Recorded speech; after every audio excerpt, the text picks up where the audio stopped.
Halo guys, welcome back again to my channel bersama saya Hansen di sini dan seperti biasanya setiap harinya saya akan buatkan video seputar cryptocurrency. Apa kabar kalian hari ini semuanya? Semoga dalam keadaan yang baik-baik saja. Teman-teman, kita melihat Bitcoin pada akhirnya start untuk mendapatkan recovery setelah beberapa hari terakhir terus mendapatkan koreksi dan sempat menyentuh ke area 103.000 sebelum pada akhirnya kita start untuk kembali mendapatkan rebound dan pada akhirnya sekarang kita mendapatkan Bitcoin berada di kurang lebih area 104.000 dolar. Nah, kita bakalan bahas di video hari ini teman-teman bagaimana updates-nya in terms of price action dan juga beberapa data di belakang layar yang menurut saya cukup penting untuk kalian ketahui. Jadi pastikan kalian stay tune terus sampai akhir video. Nah, teman-teman, per hari ini kita melihat crypto global market cap itu berada di angka 3,28 triliun dolar atau mengalami kenaikan kurang lebih 0,65%. Nah, kalau kita melihat top 10 coin sendiri, keadaannya sebenarnya mix. Sebagian ada yang hijau, ada juga yang merah.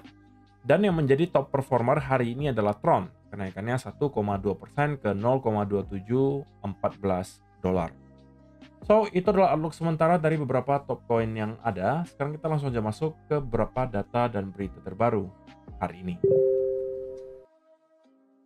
Nah, teman-teman, yang pertama kita akan lakukan adalah melakukan update untuk kompetisi trading kita bersama dengan Margex yang kedua.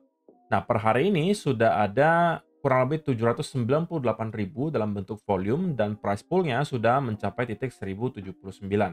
Dan yang menjadi peringkat pertama per hari ini masih di user ID 704.74279. Dan teman-teman, sekali lagi, kalian masih mempunyai waktu yang cukup panjang untuk farming volumenya karena akhir kompetisi ini nanti ada di tanggal 30 Juni. Jadi saya perpanjang sedikit waktunya, yang harusnya di tanggal 28, saya kasih ekstra 2 hari sampai ke tanggal 30 Juni sehingga teman-teman yang tertarik misalnya untuk nge-farming volume untuk mendapatkan hadiah price pool-nya di sini sekaligus tambahan hadiah berupa produk fisik yang sudah kita pernah mention juga sebelumnya, itu bisa teman-teman dapatkan dengan farming selama beberapa minggu ke depan.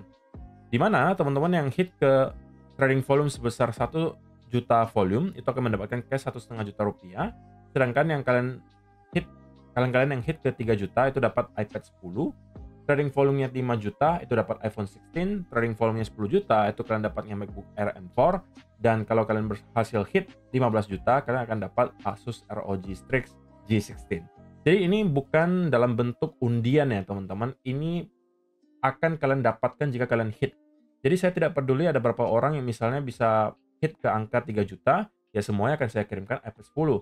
Atau misalnya ada 5 orang sekaligus yang berhasil hit volume personal sampai 10 juta volume, maka ya kesemuanya akan saya kirimkan MacBook Air. Jadi ini adalah sebuah kepastian kalau teman-teman berhasil hit ke volume yang telah ditentukan. Selain daripada tentunya yang bisa kalian dapatkan di price pool. Jadi ini adalah sebuah penawaran yang saya rasa akan sangat jarang kalian temukan, teman-teman.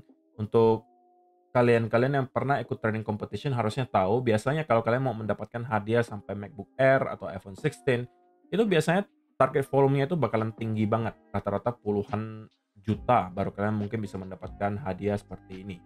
Jadi kalau misalnya kalian tertarik untuk ikutan, kalian bisa langsung aja daftar dulu ke Margex. Linknya sudah ada di kolom description dan kalian bisa start untuk farming volume dari sana. Setiap harinya saya bakalan lakukan update untuk volumenya. Dan kalau misalnya teman-teman pengen lebih rutin untuk mendapatkan update-nya, kalian bisa masuk ke grup Telegram yang sudah saya sediakan di kolom description box di bawah. Itu gratis. Di sana kita bisa diskusi, kita bisa bahas setup di market, dan juga saya akan lakukan update untuk volume dari kompetisi trading ini. Jadi itu yang mungkin teman-teman perlu lakukan. Start dari sekarang farming volume di Margex. Nah, teman-teman, yang menjadi mungkin highlight utama di 24 sampai 48 jam terakhir itu adalah persoalan lagi-lagi geopolitik ya. Kali ini perang Rusia dan Ukraina itu kemungkinan masuk ke babak yang baru, teman-teman. Setelah kemarin kita tahu bahwa ya yang perang itu adalah Rusia dan Ukraina meskipun ada bantuan dari luar ya. Dari masing-masing sekutu tentunya akan membantu Rusia dan Ukraina, tapi saat ini ada rumor, ini baru sekedar rumor teman-teman, belum belum benar-benar terjadi, tapi semoga tidak terjadi, adalah bahwa ada eskalasi yang bakalan berpotensi membentuk Perang Dunia Ketiga. Dan kalau misalnya sampai itu terjadi, teman-teman, itu bisa menjadi salah satu lagi black swan event yang kemudian membuat market kemungkinan mendapatkan semacam sell off. Dan tidak terkecuali cryptocurrency tentunya. Jadi kalau misalnya kita lihat ada hal-hal seperti ini mulai kembali terjadi, yang bisa kita doakan hanya adalah eskalasinya tidak berlanjut ya. Karena eskalasi dari perang itu tentunya tidak akan menghasilkan sesuatu yang positif. Akan banyak orang yang kemudian meninggal dunia, kemudian kita juga akan melihat keadaan dunia semakin kacau gitu ya karena terjadi perang dunia ketiga. Dan kemudian tentunya juga kita-kita yang sebagai investor akan melihat market rata-rata mengalami sell off. Tidak hanya di kripto, saya rasa stok market Amerika Serikat juga akan terpengaruh langsung maupun stok market di luar. Jadi tidak ada hal positif yang bakalan tercipta dari eskalasi sebuah perang dunia. Jadi kita harapkan ini hanya sekedar rumor, tapi beberapa jam terakhir berita-berita semacam ini mulai menghangat. Dan saya nggak tahu seberapa benar berita yang muncul ini karena semuanya masih dalam bentuk rumor, tapi semoga ini tidak sampai terjadi. Nah, itu juga mungkin tergambarkan gitu ya dari pergerakan Bitcoin yang sampai dengan saat ini masih terlihat ragu gitu ya untuk mendapatkan momentum yang terlalu keras baik ke arah atas maupun ke bawah. Jadi kita masih ya stuck di dalam sebuah range. Kalau misalnya kita perhatikan di time frame 4 hour, kita masih bermain di kurang lebih area 103 sampai kurang lebih 106 lah roughly. Jadi belum ada volatilitas yang terlalu ekstrim yang kita bisa lihat terjadi ke Bitcoin ya juga karena kita mungkin baru saja menghadapi weekend dan sekaligus juga monthly close dan baru hari ini kita akan melihat lagi stock market Amerika Serikat itu dibuka. So akan sangat wajar kalau kita melihat trading volume yang cukup rendah gitu ya selama beberapa waktu terakhir. Nah, kalau kita lihat dari time frame weekly sendiri, sebenarnya ya kita masih bisa mengkategorikan bahwa closing weekly candle kemarin itu masih adalah engulfing candle. Engulfing itu adalah satu candle, ini simpelnya saja ya teman-teman, satu candle yang body candle-nya menelan body candle sebelumnya. Oke. Dan kalau kalian lihat di sini, ya kita bisa kategorikan ini sebagai engulfing karena body candle yang kita lihat di sini itu lebih besar daripada yang sebelumnya. Atau kita bisa sebut menelan body candle sebelumnya.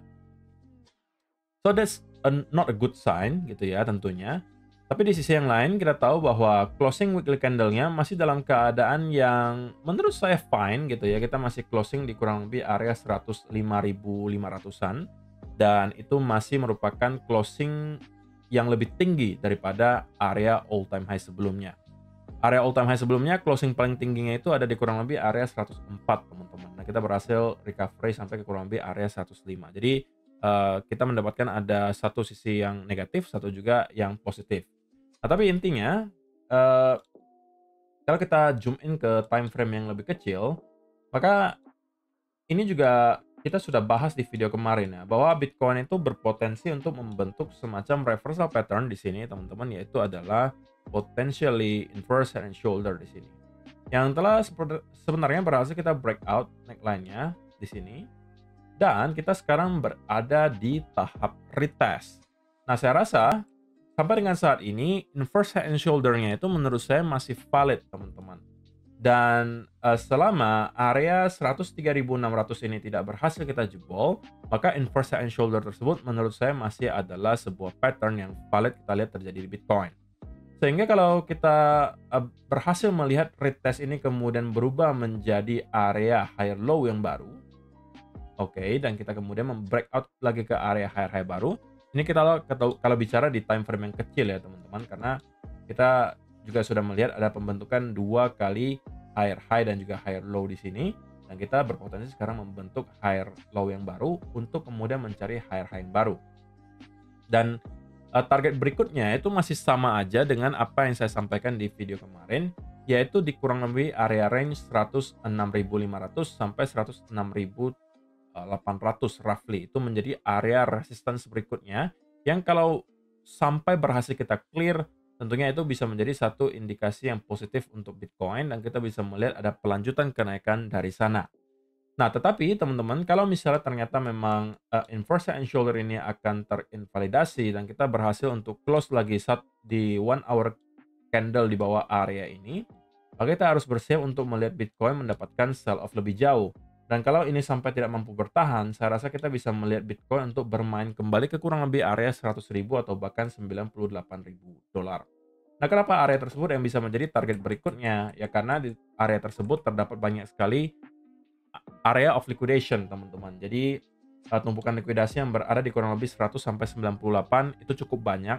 Jadi kalau misalnya kita tidak mampu untuk mempertahankan struktur bullish yang di time frame kecil di sini dan kemudian akan justru jebol ke bawah, area 100 sampai 98 bisa menjadi target berikutnya. Tapi itu adalah kalau kita tidak berhasil untuk mempertahankan area 103.700-an di sini. Selama area ini masih mampu kita pertahankan, maka saya rasa probabilitasnya masih lebih tinggi bahwa kita masih akan melihat Bitcoin untuk melanjutkan recovery dari sini dan minimal akan ngehit ke kurang lebih area 106.500-an. Itu masih menjadi target saya sampai dengan saat ini. Gitu ya. Jadi kesimpulannya adalah teman-teman, in the short term, probabilitasnya lebih tinggi bahwa kita masih akan melihat Bitcoin melanjutkan kenaikan dari sini menuju ke area 106.500 sampai 106.800. Dari sana kita baru harus melihat lagi bagaimana reaksi market, apakah masih terdapat selling pressure yang cukup besar dari sana untuk membuat kemudian kita kembali sell off dan membentuk lower low baru, ataukah kita akan mendapatkan ada rally yang impulsif dan itu bisa mengubah situasi menjadi yang awalnya kita melihat pergerakan yang cenderung korektif menjadi tiba-tiba impulsif. Gitu ya. Invalidasi dari senario bullish ini adalah kalau kita berhasil close di bawah 103.700. Jadi saya rasa penjelasannya cukup simple ya sampai dengan di situ.